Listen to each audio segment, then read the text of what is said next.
The prehistoric underground city of Derinkuyu. Stand in a dusty Cappadocian basement in 1963, your sledgehammer crashing through a wall, dust swirling like a storm. A dark tunnel yawns open, exhaling cool air that smells of ancient stone and secrets. You step inside, flashlight shaking, revealing walls smoothed by hands from a forgotten age, carved with scripts you can't read, Roman, Greek, or something older. This isn't a cave, it's Derinkuyu, an underground city plunging 18 levels into volcanic rock, built to shelter 20,000 souls. A labyrinth of tunnels, massive stone doors sealing off invaders, and hidden chapels echo with lost prayers. Who carved this subterranean marvel? Hittites fortifying against Bronze Age enemies? Phrygians crafting an Iron Age masterpiece? Christians hiding from Roman persecution? Or a prehistoric civilization fleeing a cataclysm before history's dawn? I'm the ancientologist, and I spend my time uncovering the parts of history they don't teach in school. Today, we're descending into Derinkuyu's depths, chasing a mystery that'll grip your soul and shatter everything you thought you knew about humanity's origins. Smash that like button and subscribe. This quest's gonna rewrite the past. Number 1. The Accidental Breakthrough, a farmer's discovery. In 1963, Cappadocia's fairy chimneys cast jagged shadows over a quiet village, their forms like ancient sentinels guarding secrets below. A farmer, sweat beading on his brow, swings his sledgehammer to renovate his basement. The wall shatters with a thunderous crack, dust choking the air like a desert storm, revealing a narrow tunnel exhaling cool, musty air that carries the scent of time itself. His heart pounds, flashlight beam trembling as he squeezes through the gap, his boots echoing on smooth stone floors. The tunnel twists, opening into a vast chamber big enough for dozens, with niches carved like shelves for storage or offerings. More passages branch off, staircases spiraling into inky darkness, the air growing cooler with each step. This is Derinkuyu, a subterranean city with 600 entrances hidden in homes, courtyards, and hillsides across Cappadocia. Excavations using advanced LiDAR and ground-penetrating radar confirm 18 levels plunging 85 meters, sprawling 13 square kilometers. The farmer, voice trembling, calls authorities, recounting a myth from his childhood, a lost city beneath the earth, whispered by elders around flickering fires. LiDAR scans mapping uncharted tunnels reveal hidden chambers and possible extensions, hinting at deeper secrets yet to be uncovered. Stand at the tunnel's mouth, feeling history's weight pressing down like the rock above. How does a metropolis hide until a chance hammer blow awakens it? Could this discovery unlock a forgotten civilization's legacy? Number 2. Cappadocia's volcanic canvas, geology's gift to ancients. Cappadocia's landscape is a surreal tapestry, tough cliffs jagged as broken teeth, fairy chimneys piercing the sky like ancient fingers pointing to the heavens. Millions of years ago, volcanoes erupt in fiery fury, blanketing the region in ash that hardened into tuff, a soft, porous rock ideal for carving. Ancient builders, their stone tools scraping against the yielding stone, chose to dig down rather than build up, exploiting tuff's pliability to create vast underground realms. Geological studies using isotopic analysis reveal tuff's layered density enabled Derinkuyu's intricate tunnels, unlike granite's unyielding hardness. 16,000 ventilation shafts weave like veins through 18 levels, channeling fresh air to sustain 20,000 people for months. Wells tap subterranean rivers, their flow steady even in sieges. Hydrological analyses confirm wells' strategic depth untouchable by enemies. Why carve into tuff instead of surface stone? Hittites, Phrygians, or older peoples hide from invaders or cataclysms, their chisels ringing in the gloom. Scans show tuff's softness allowed rapid, secretive excavation, perfect for a hidden fortress. Could this volcanic canvas conceal a prehistoric master plan? How did geology shape Derinkuyu's creation and survival? Number 3. The Hittite Hypothesis, Bronze Age Fortress? In 1600 BCE, the Hittite Empire rules Anatolia, from Armenia's rugged mountains to the Aegean's azure shores. Their engineers, bronze chisels glinting in torchlight, carve Derinkuyu's upper levels into soft tuff. Artifact analyses uncover Hittite pottery, seals, and cuneiform fragments in the top layers. Dated 1700 to 1200 BCE, Hittite families retreat underground, rolling 1,000-pound stone doors doors to block invaders. Studies suggest Hittite aqueduct engineering, seen in their precise water channels, mirrors Derinkuyu's tunnel precision. Narrow passages force enemies single file, choke points for archers, armories stocked with bronze spears. Yet no Hittite texts mention Derinkuyu. Scribes omit it to guard its secrecy. Could it predate their empire, built by Proto-Hittites fleeing earlier chaos? Stand in a Hittite war room, the air thick with strategy, bronze weapons gleaming. How does this Bronze Age theory stack against older origins? Number 4. The Phrygian theory. Iron Age ingenuity. By 800 BCE, the Phrygians dominate Anatolia, their stonework rivaling Greece's finest. Their masons, iron tools sharper than bronze, expand Derinkuyu's tunnels with precision. Excavations reveal Phrygian-style carvings, Greek-like inscriptions, intricate geometric motifs in upper levels, dated 900 to 600 BCE. King Midas, his fabled wealth fueling a subterranean refuge, protects trade routes from Sumerian or Persian raids. Merchants bustle in markets above, oblivious to the city below. Pottery analyses link Phrygian Bukal pottery to Derinkuyu, confirming their presence. Yet, why dig underground when Phrygians built walled cities? Engineers refine an older Hittite foundation, adding acoustic chapels resonating at 110 Hz as studies confirm, calming minds. Priests chant, their voices echoing through tuff. Could Phrygians have expanded an existing city? Scans hint at cruder, older tunnels beneath. How does this Iron Age theory challenge earlier claims? Number 5. Early Christians, a sanctuary of persecution. In 100 CE, early Christians flee Roman persecution, slipping through Derinkuyu's 600 hidden entrances under cover of night. They clutch crosses, praying in torchlit chapels carved with baptismal pools and Christian symbols. Recent finds, crosses, vaulted ceilings, inscriptions, confirm use in the upper levels, dated 1st to 4th centuries CE. Families huddle, safe from legionaries, their whispers echoing in the dark. During the Arab-Byzantine Wars, 780 to 1180 CE, Muslims expand Derinkuyu, inscribing Arabic prayers on tough walls. Studies show Byzantine architectural tweaks, arched doorways, reinforced columns, enhancing the city. Yet, the deepest levels predate these faiths. Christians find an ancient city, repurposing it for survival, unaware of its full depth. Scans reveal sealed lower levels, untouched by religious use. Why no mention in early Christian texts? Kneel in a chapel, the air heavy with faith. How does this religious refuge fit with older, secular origins?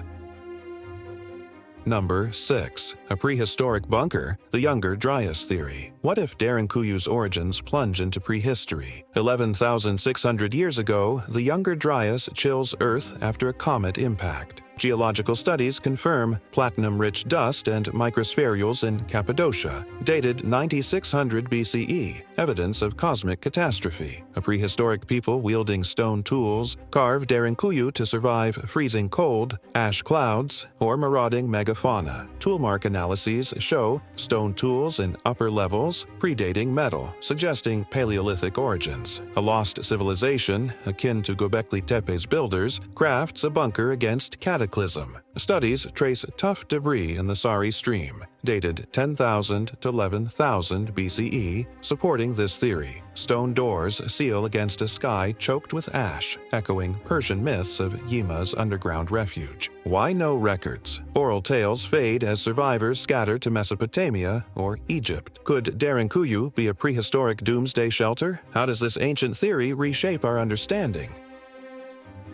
Number 7. The fortress design, engineered for survival. Derinkuyu is a fortress, not just a city. 600 hidden entrances, disguised in homes and courtyards, are sealed by 1,000-pound stone doors, rollable only from inside. Invaders, torches flickering, are trapped in narrow tunnels, easy prey for defenders wielding bows. Engineering studies praise Derinkuyu's choke points, with armories on every level stocking spears and shields. Militia saddle horses in underground stables, charging out secret exits to flank enemies. Scans reveal sealed-off levels, isolating breaches to protect deeper chambers. Wells, controlled from below, remain untouchable by invaders seeking to poison them. Hittites, Phrygians, or Christians retreat during raids by Assyrians, Sumerians, or Romans. Analyses confirm ventilation sustained sieges for months. Why such elaborate defenses for a village? Could it guard trade routes, sacred relics, or something older? Stand behind a stone door, heart pounding as enemies approach. What's your wildest theory? Military stronghold, spiritual haven, or prehistoric bunker?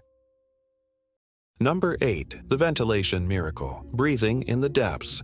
How do 20,000 people breathe 85 meters underground? 16,000 ventilation shafts snake through Derinkuyu, channeling fresh air to every room, from dining halls to stables.